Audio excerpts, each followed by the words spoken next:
हम एक घटना तुम्हें बताते, गिरिराज जी में दंडोती परिक्रमा लगा रहे थे। आगे आगे गुरुदेव भगवान थे और पीछे हम थे, दंडोती परिक्रमा। तो प्रातः वही 4 बजे होंगे। गिरिराज जी में ऐसे मोटा करधनी पहने हुए और नीचे का बस ऐसे खड़े हुए। ए बाबा 1 रुपया दे दे। उन्होंने कहा इस समय बालक पर उनका ब्रजवासी बालक है, कहीं आसपास गांव होगा, खेल रहे होंगे। गिरिराज ज्यादा विचार नहीं किया। उन्होंने कहा रुपया कहाँ है हमारे पास? बस ऐसे कमर में अंगोछा में से रुपया बांधे हुए थे, क्योंकि श्री जी साथ रहती है तो भोग लगाने के लिए केला है, फल है, कुछ न कुछ खरीदना होता था। तो ए बाबा झूठ बोले बांधे। कहा यार इसको कैसे पता चल गया? अंगोछा खोला और उससे रुपया निकाला, उसको दिया और वो ऐसे मुस्कुरा के चल दिए। अब हमारी दंडोती रुक गई।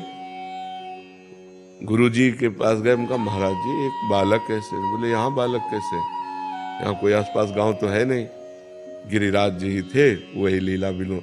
अब पश्चाताप हुआ, यार गिरिराज जी थे, अब लपेट कर जाते। अगर ये हमें पता होता कि ठाकुर जी है तो अब गले, तो ये ऐसे छुपा छुपी सैकड़ों बार खेलते हैं अपने जनों के साथ, पर वो साक्षात्कार नहीं माना जाता। साक्षात्कार माना जाता प्रभु प्रभु के रूप में आकर साक्षात दर्शन देते हैं। ऐसे छुपा छुपी के खेल तो बहुत खेलते हैं।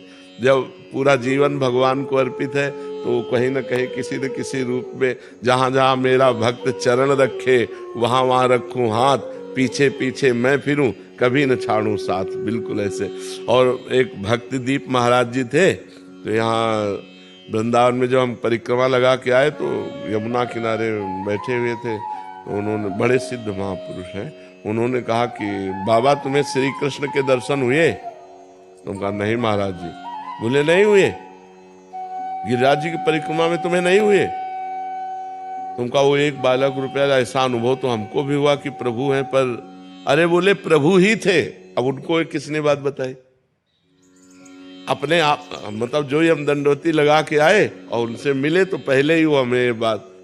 तो ऐसी घटनाएं भगवान भक्तों के साथ करते रहते हैं, पर इसे साक्षात्कार नहीं कहते। साक्षात्कार कहते हैं बिल्कुल जिस रूप की हम आराधना करते हैं उसी रूप में आकर के मिलना।